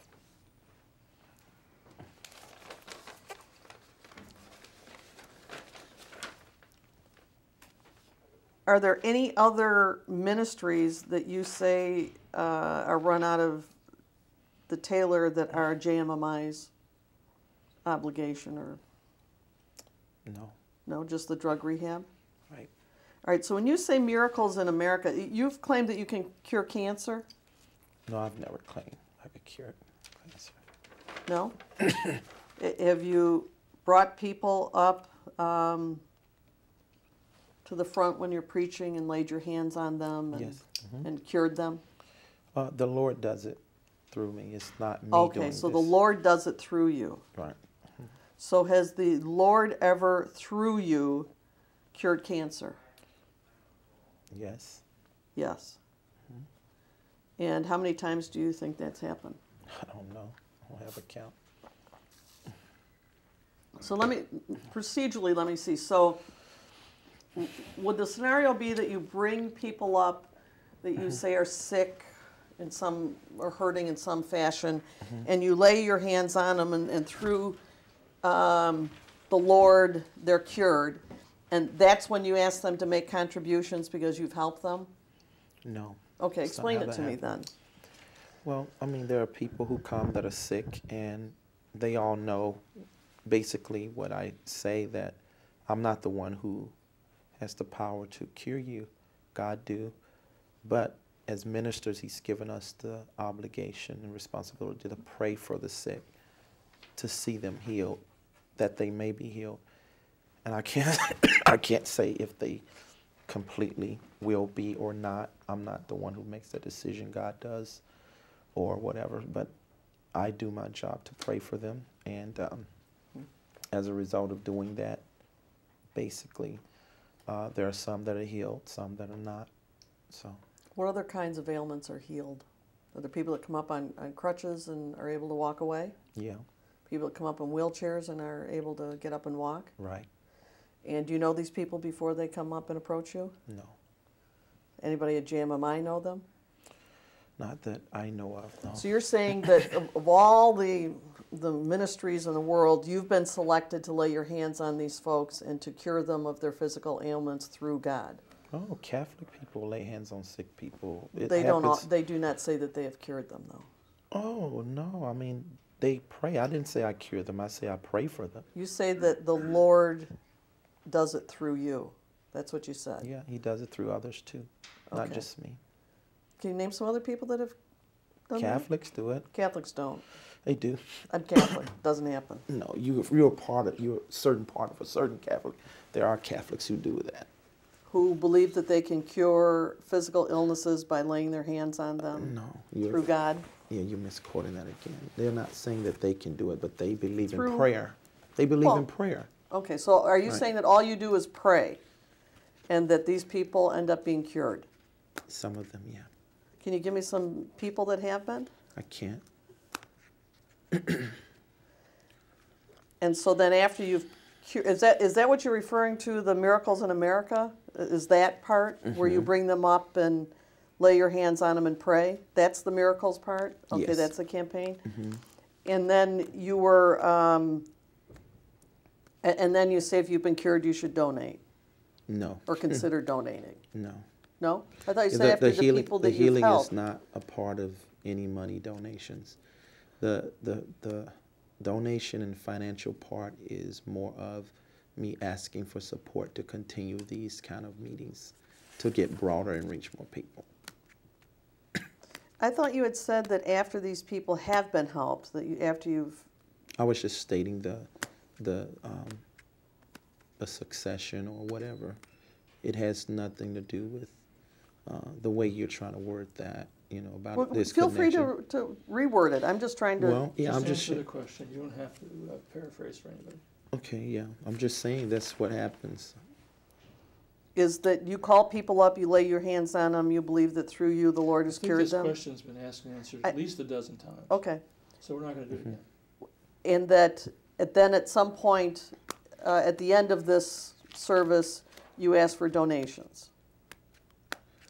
Yes, Okay. sometimes, yeah. There has been some talk among your ministry that you're able to cure AIDS. Is that something you, not you personally, but through the Lord? Have you ever been able to cure AIDS through the Lord? Yes. You have? And when did that happen? It's just happened at different times over the years. Do you have any proof? It was verified by doctors, yeah. And is this in St. Louis or here or Just different places. just different places? And then do you go to the follow-up doctor's appointment with these people and No, I see don't have that their time to do all of blood that. work is? I don't have time to do all that. I let them do that. How do you know Because that?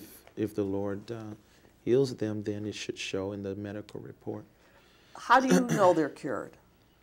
Well, those who are, they come back with doctor reports, statements, and they give witness to it. The people give witness to it, not me. So they come back and report that they were cured. Have you ever, through the Lord, cured a blind person? Yes. And where did that occur? Well, it's happened in different places over the years. So many times that you can't count. No, I can't. And what about people that were crippled, that were unable to walk? Same thing? Right. And then do these people follow you around to your crusades and ministries? Some of them do, yeah. But we just mainly just get a whole new group of people because it's not a church. It's more of a, a place where they come to get ministered to, and go back out. How do you receive your donations? How do I receive them? Right, how do you go about asking them and funding this? I ask them to give. Who? How? The people who are there in my meetings. So the people that are in your meetings, you request funds from them? Yeah, I ask them to, so. So when you're having what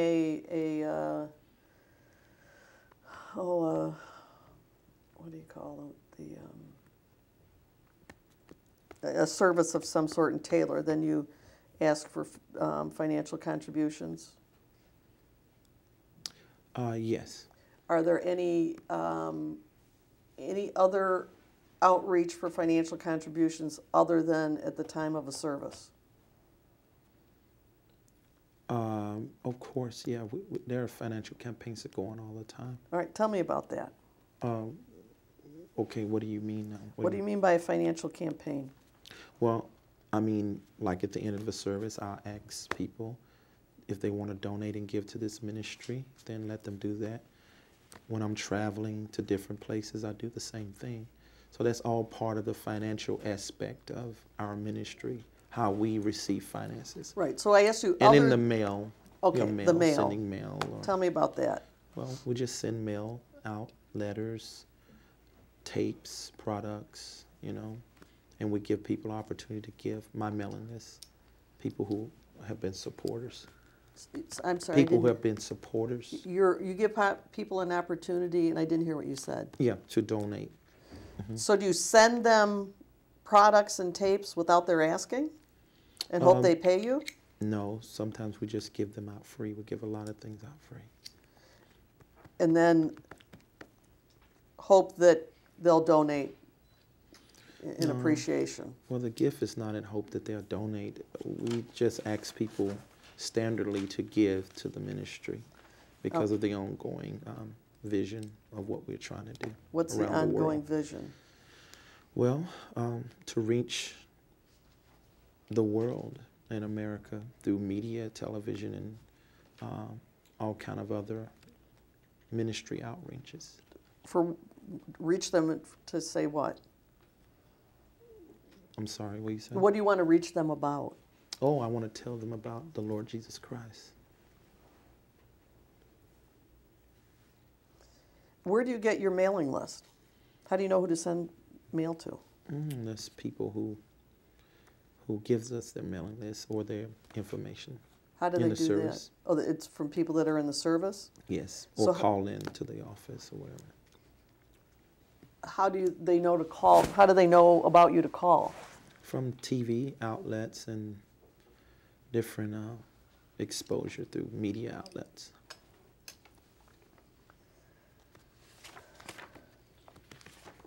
Okay.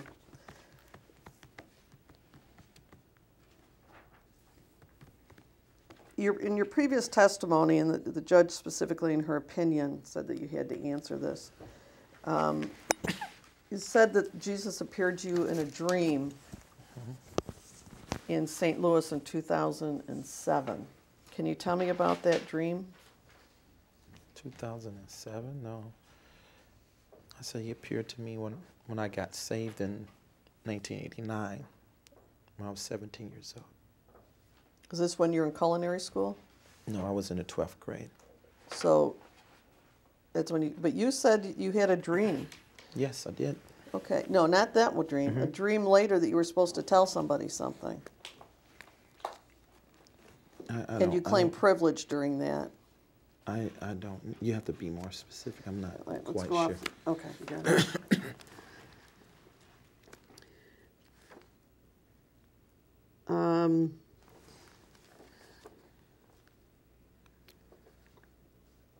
Let's see. Do you want to refresh his recollection? Is that what you I'm going to read to him the transcript. I'm just trying to find out which is the best parts to pick.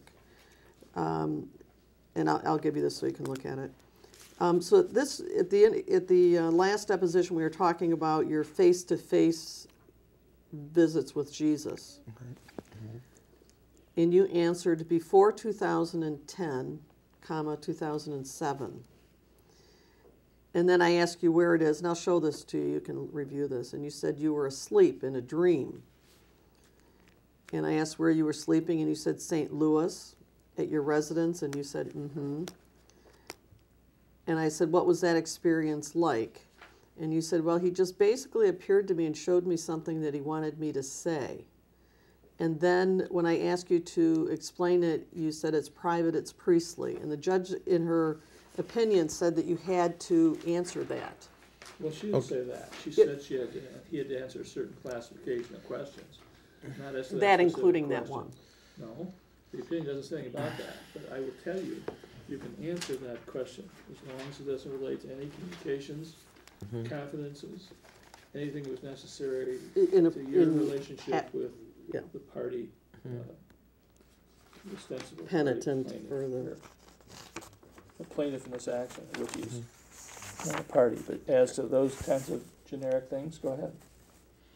Yeah, basically, he spoke to me about our country, America, and Now, you said very specifically that it was him telling you to tell somebody else that, and you didn't want to disclose who it was or what it was about, not about the country. It wasn't something in Well, general. he said he invoked the privilege and not to say anything about it. No, I thought you he he said, said he wouldn't talk. I don't remember what you're really. Oh, hold on a second, my mic fell off. I gotta rewire. Thank you. I'm sorry. here's what it says in the transcript.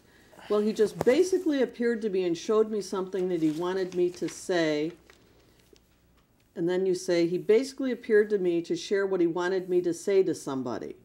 And I said, can you tell me what that is? And he said, it's private, it's priestly. So that's what I'm asking you.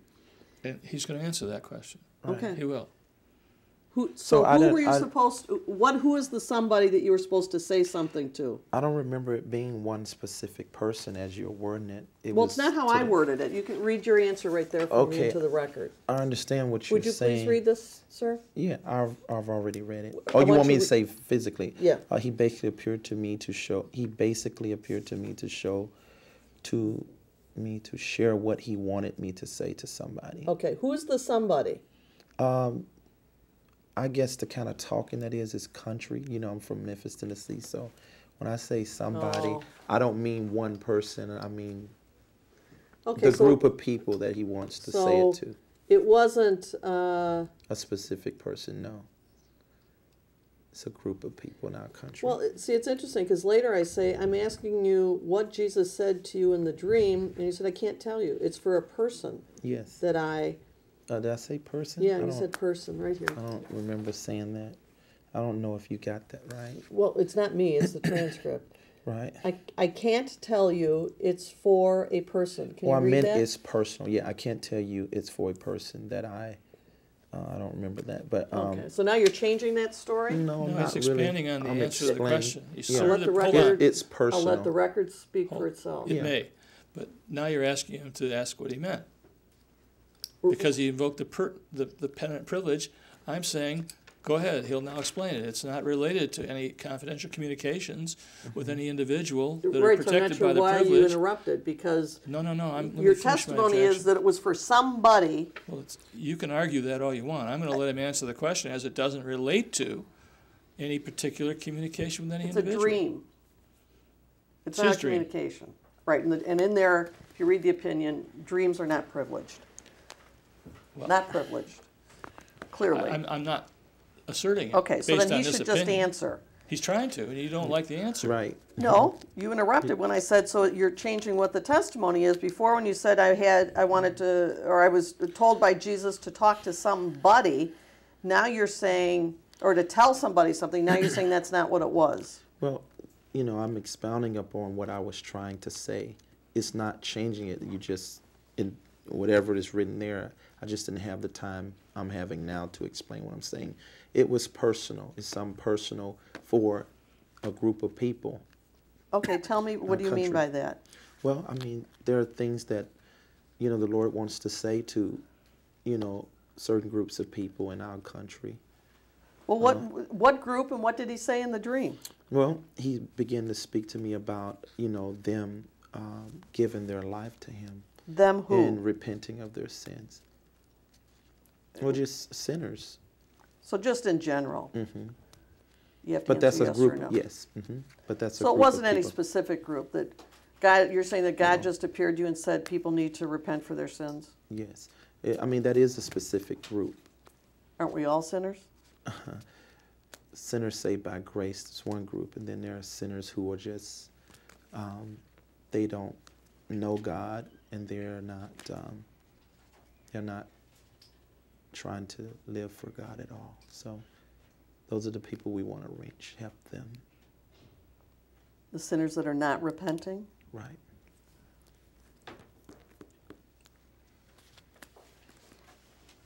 So God appeared to you and said what That's what he about said. this group? He just said for me to tell them that he was the Son of God, that he had risen from the dead, and that he died for their sins. Do you claim to be a prophet?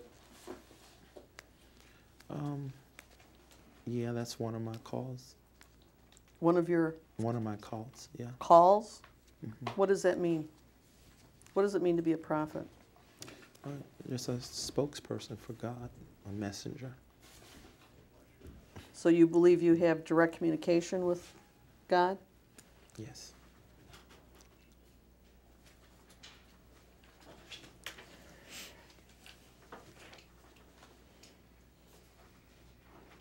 You posted a video on the internet in 2014. It was about the Super Bowl. And you said, and this is a quote, "It was shown to me that the Denver Broncos are going to win the Super Bowl." End of quote. Then you went on to say, quote, "I understand by the Spirit the interpretation of these dreams, and I know them to be true." End of quote. And then further went on to say, as a quote, "The Holy Spirit has borne witness to me that the Broncos are going to win." End of quote. Did the Broncos win? No. Did you take that video down Oh, of course, yeah. because it was wrong?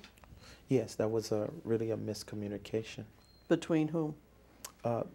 Someone had a dream they gave me, and I tried to interpret it and thought that I had help from God in doing that, and it's obviously that I didn't. So, just like other prophets in the Bible who missed it at times, I missed that. So it was Other prophets have missed things like Super Bowls? not Super Bowls. We're No. talking about other things. Yeah. They miscommunicated messages God gave them, and they made mistakes too. But not about Super Bowls or that kind of secular kind of. God is in everything. God's So, even in the Super Bowl? no, God is just in everything. Wherever people are, He's there. So Yeah. you think that But that wasn't about to prophesy about a Super Bowl. That was basically to show people that as the who was that? The guy who won the cup. He even testified how he had a dream that he would win, and he did win in this last in the thing that was in Brazil. I think that the huge World Cup. I forget what it is, but anyway, my point was trying to show that God speaks to people in dreams, but the dream the person had was not accurate. So, but the dreams I have are very accurate. okay, so who was the dreamer? This was just, I don't remember who it was. It was something sent in to me, and What do you I mean was there sent in to you? to interpret. Sent in by email. Somebody sent Somebody you something? dream. Yeah, someone sent me a dream by email. So you didn't meet this person? I knew of them, but I'm trying to remember if it was them who had it, or they were saying that they had a friend who told them, and they really believed So you just it. pass on somebody saying something to somebody to saying something, and it becomes Well, a prophecy from God? No, I have reputable people who have dreamed. Reputable people? Yeah, who have dreamed accurately. So sometimes I trust their word. Unlike in this case, I don't think I should have used my global platform to do that. So anyway. Did you post any sort of explanation about why this wasn't accurate? Of course. You did. I apologize. I don't see that. I've looked. I don't see that posting. How long was that up? It was up a long time. It's still out there. Do you think actually. there's a posting, and tell me what it says? I just explained to the people my heart, what I was trying to do, and how I miss God and that communication, and so, and told them I was sorry, but they've known my track record to be accurate. That they know that I wasn't given the dream. They know when I have a dream and prophesied, it's accurate. But I explained to them that I was trying to actually be, I guess, open to hearing God through other people and interpreting what they saw. Even when it comes to football games. It don't matter what it is. It could be anything. You said on the video that it was shown to you that the Denver Broncos were going to win. No, I didn't Yeah, say that's that. what you said. That's a quote. Completely. Listen to me. I specifically told them that the dream came from somebody else. And as a interpreter of that dream, I felt that God was showing me that, which I've said to you that I missed that point. I thought God was helping me to communicate that, and I was wrong about that. So, Well, you went on to say, and this is a quote, "I understand by the Spirit the interpretations of these dreams, and I know them to be true." That's end of quote. And then another quote, "The Holy Spirit has bore witness to me that the Broncos are going to win." End of quote. yeah, You said those things. of course. Of course. Yeah. Okay, so the Holy Spirit bore witness to you. Tell me how that happened. It was wrong, so it wasn't the Holy Spirit. So why are we still going over this question? You don't get to ask questions. You Well, get to answer. I'm just telling you, you're being redundant. It don't make no sense. No. I've Excuse shared me. what happened. You put on the whole worldwide internet that the Holy Spirit has bore witness to you that the Broncos are going to win, right? Yeah. Okay. And why is this funny? You're just funny. Let me make an objection. I understand I you're going am to object to all sure of it. somewhere in this line of questioning, there's some nexus to your motion to either modify child support, change alimony, or somehow deal with custody and parenting time. Right. It's a little bit tenuous. Well, I understand my that's your mind. opinion. Well, it's an objection Okay. that there's no I realm, understand you've got reason, an ongoing. more than relevant, and I understand that. So I'll Well, let him answer it, but there's got to be a point in time where this becomes argumentative, and therefore we're wasting time. Right. Time is money, and I have no objection I to understand opening what him you're- up. We're trying to be as accommodating as we can. But, you know, I could say, they pass the plate in my church, and they take collections, and I know they do it in the Catholic I'm churches. not asking you, and we have you papal haven't infallibility. taken $1.4 million from a woman who has now, But you know hold what? on, turn that down. Is he recording these conversations? No, he's playing her. No, All right, that's a video. that's another thing. But That's a video. I certainly hope he's not, because course not. it's violation of the criminal statutes. I- If he's tape recording these Look, conversations, I the don't party's want not that knowing it. put on the record No, I'm as just some making a statement. accusation I'm not. that my client is violating a criminal I'm statute. not. I just want to know. He just played something off a recording, and I don't know where it He came played your from. client's I don't know that. vision I that the don't Super Bowl was know going to be that. won by the Broncos. I don't know that. Sure, play it No, again. I don't want to hear it. You Well, make then don't- representations. Super Bowl, February 2nd. It is what it is. Now, the reason why I come to you on this camera is because You know, we don't have to do this before they take Well, at this you're, point in time. he's showing you what is. No, I don't care what being he's played. done, what your That's client's fine. done. in your sleep, I mean, It's fine. It's old. it's fine. I really don't It's care. He old. said it just happens to be me that was shown the dreams in his sleep. I didn't say that. Well, You didn't know listen, what? right? Yeah. Just don't be Okay. argumentative. I won't. You're not supposed to ask questions. Okay. You answer them, no matter how absurd, Okay. tangential, Okay. elongated, irrelevant, or otherwise burdensome they are. Okay. You just answer the questions and we'll move through this. Okay. What's a false prophet? Well, First of all, what a false prophet is not someone who won't miss a prophecy. I'm A sorry, false what? prop- You had a a lot of false negatives in there. No, I said a false prophet is not somebody who don't miss a prophecy. Number one, that's what they're not. What they are is someone who have deviated from following God. That's the real meaning of a false prophet. According to you. No, according to the Bible. The Bible says that's what a false prophet is? Yes, anyone who deviates from following God and misleading people to follow the Lord. It don't say that a false prophet is someone who don't have faults, because obviously a lot of God's prophets had faults. No, not false, but people that claim to know things, for example, in the future, who's going to win a Super Bowl, and are wrong, isn't that a false prophet? No, that's not what the Bible That's- teaches. What does the Bible teach on that? The Bible just teaches that a false prophet is someone who do not turn people to God. And what site do you have for that? I'm sorry. What biblical site? You say that's what the Bible shows. It's in the Bible. All right, You where? gotta read it. I can't give you all the scriptures right now. You don't know the scripture? I do know them, but I can't give you point and verse. I gotta go through the concordance and show you where they are. So you wouldn't say it's a false prophet to go on the internet and claim to have heard from God what the outcome of something was going to be and have it be completely wrong. That's not a false prophecy? No, that's a false prophecy, but not a false prophet. Okay, the so difference. people can make a lot of false prophecies, and you don't think they're false prophets? And the reason why I would believe that is because, you know, there are people who are sincere and they're trying to hear from God, and they can miss God according to where the development of their gift is. So. Okay, so we were doing this in the last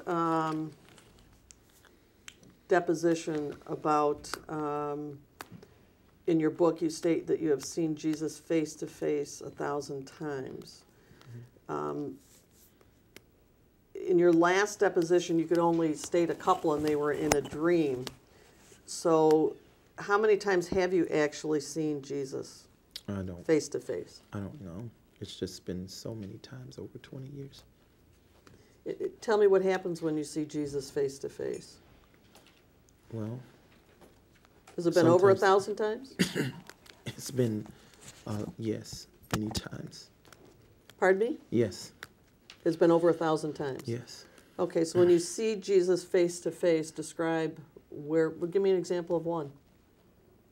Well, I mean, when I first saw him in a dream in the 17th and 12th grade year. Okay, the next know. one. I mean, how many you want me to list? As many as you can. So many, many different times. I can't really go through all of them, but it's just So many times you can't list them?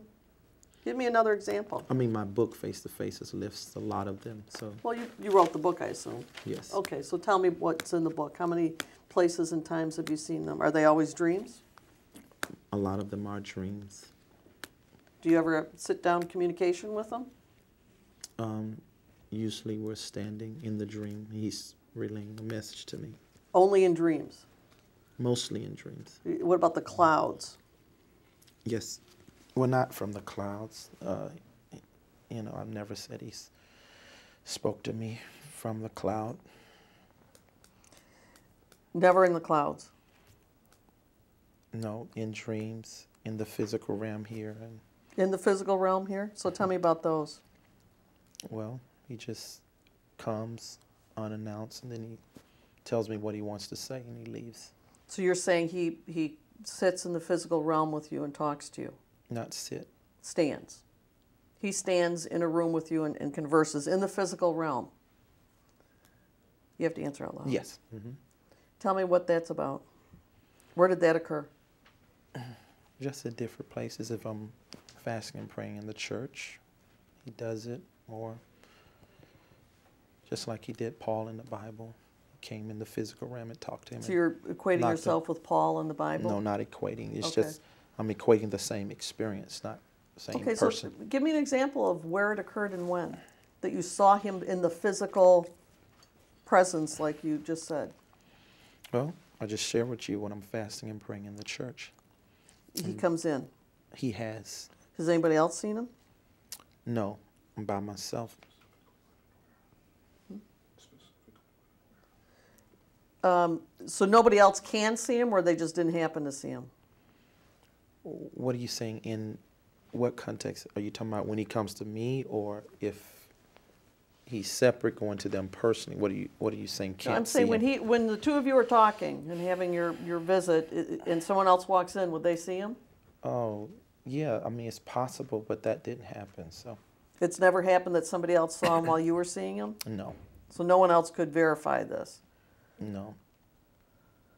So give me an example of where you were and what approximate time, very specifically, when you saw him face to face in the physical realm. Well, I can't give you a time. I just know I was in the church, and What church? a church in Port Huron I go to pray. And What's that the was name in of that? 2010, New Covenant Fellowship. And what happened? Well, he just appeared to me and told me, you know, a few things that he wanted me to share with his people. And what is that?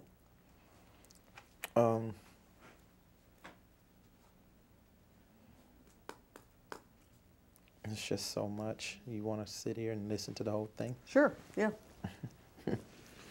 Yeah, well, basically, you know, just certain spiritual laws concerning the Word of God, His Word. What does that mean? Well, there's factors about using His power to love people with it, to help them, basically.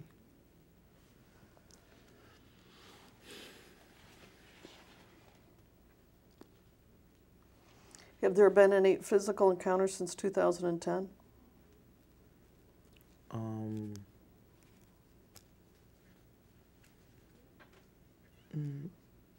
Yes, there has. And when's that? In 12, Okay. Where was that? it's also in the church, Which church? same church. The Port Huron Church? Mhm. And what occurred there? Basically, him sharing another message of what he wanted me to share. And what is that? This one was different. It was more concerning what he wanted me to do in America. And what did he want you to do in America? Basically, to hold crusades and to tell people about the gospel and what he did for them 2,000 years ago. So this was a big vision that he shared with you. Yes. And you were standing up in the church in Port Huron. Well, I was on my knees, but he was Oh, standing. I thought you both stood up. Oh, I told you he okay. stands. We got to stop. It's changing the disc. We are going off the record. It is 12:57 p.m.